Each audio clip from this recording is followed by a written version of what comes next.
During the 9-day election campaign that ended last Saturday, the number of blog articles in cyberspace grew nearly tenfold, showing the online community's interest in a general election.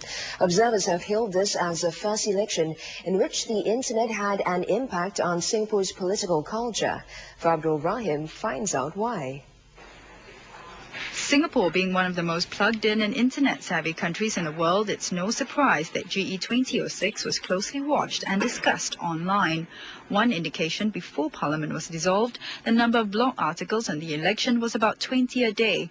This doubled to more than 40 after Parliament was dissolved in the run-up to nomination day, the number averaging over 190 during the 9-day election campaign.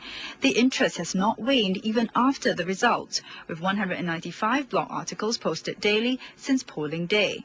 It is a very interesting trend. I think this is the first time that citizen journalism is really taking its form in Singapore election, right? Of course, in the last election, 2001, blogging doesn't exist then.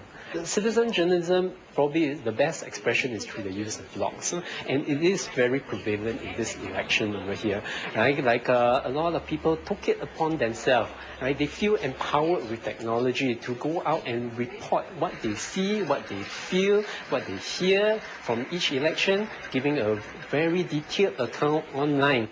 From blogs like YawningBread, Singapore Election and SG Rally, the James Gomez saga topped the blogs as an election theme, followed closely by state upgrading. This according to Nix Labs, which monitors online trends. The hottest GRC discussed was Alternate. One blog received about 5,000 to 6,000 hits, double the usual number.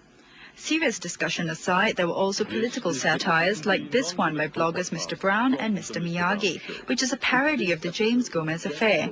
This podcast alone had 60,000 downloads and some 100,000 partial downloads. So what do the numbers mean? In this election, clearly the internet took a much more prominent role in defining the news agenda and in helping people to sort through the issues, to discuss the issues.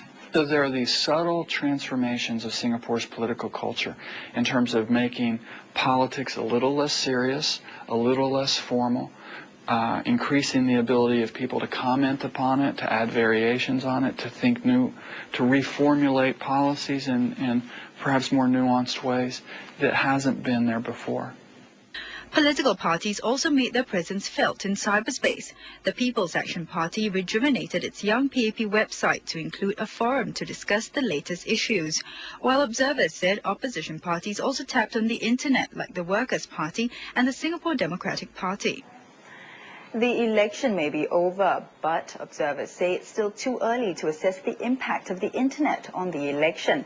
The Information, Communications and the Arts Ministry is currently studying this. But one thing's for sure, the internet community is only expected to grow further before the next general election.